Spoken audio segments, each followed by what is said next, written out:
بسم اللہ الرحمن الرحیم۔ حدیث نمبر 48۔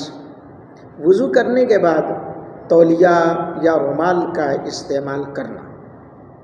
سبحان اللہ۔ سیدہ ام المؤمنین اماں عائشہ الصدیقہ رضی اللہ تعالی عنہا بیان کرتی ہیں، نبی اکرم صلی اللہ علیہ وسلم کا ایک کپڑا تھا، آپ وضو کے بعد اس کے ذریعے جسم کو خشک کرتے تھے۔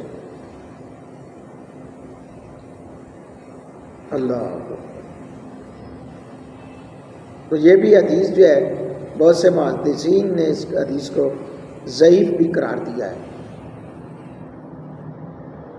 آگے حدیث نمبر 49۔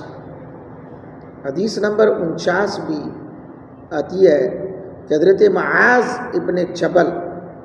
معاذ بن جبل رضی اللہ تعالیٰ عنہ بیان کرتے، میں نے نبی اکرم صلی اللہ علیہ وسلم کو دیکھا، آپ نے وضو کیا اور پھر اپنے کپڑے کے کنارے سے چہرے کو صاف کر لیا۔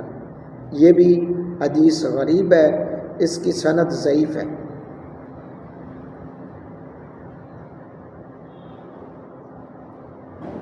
اللہ اکبر۔ اب میں آپ کے سامنے ائمہ کرام کے حوالے سے کہ وضو کے بعد رومال وغیرہ کا استعمال کرنا،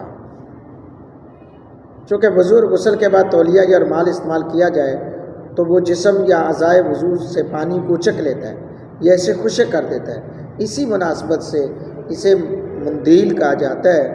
علاوہ ازیں اس کا مفہوم جو ہے وہ استعمال ہوتا ہے۔ دریافت طلب پر امر یہ ہے کہ غسل اور وضو کے بعد تولیہ یا رومال کا استعمال جائز ہے یا نہیں۔ اس مسئلے میں ائمہ کرام و فقہاء کرام کا قدر اختلاف ہے۔ حضرت امام شافعی رحمۃ اللہ علیہ کی رائے، حضرت سعید بن مسیب، حضرت امام زہری کا موقف ہے کہ رومال یا تولیہ استعمال نہ کیا جائے کیونکہ اس کا استعمال مکروہ ہے۔ حضرت امام اعظم ابو حنیفہ رحمۃ اللہ علیہ اور حضرت امام مالک، حضرت امام شافعی کی ایک رائے اور حضرت امام احمد بن حنبل کے نزدیک غسل اور وضو کے بعد رومال یا تولیہ وغیرہ استعمال کرنا جائز ہے۔ یعنی صرف امام احمد بن حنبل جو ہے ان کا یہ کہنا ہے کہ تولیہ یا رومال استعمال کر سکتے ہیں۔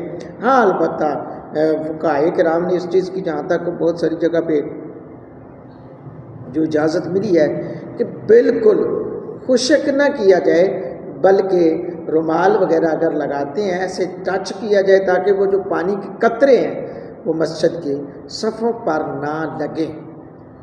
اللہ تعالی ہمیں نبی پاک صلی اللہ علیہ وسلم کی عظمت کا صدقہ عمل کی توفیق عطا فرمائے، آمین۔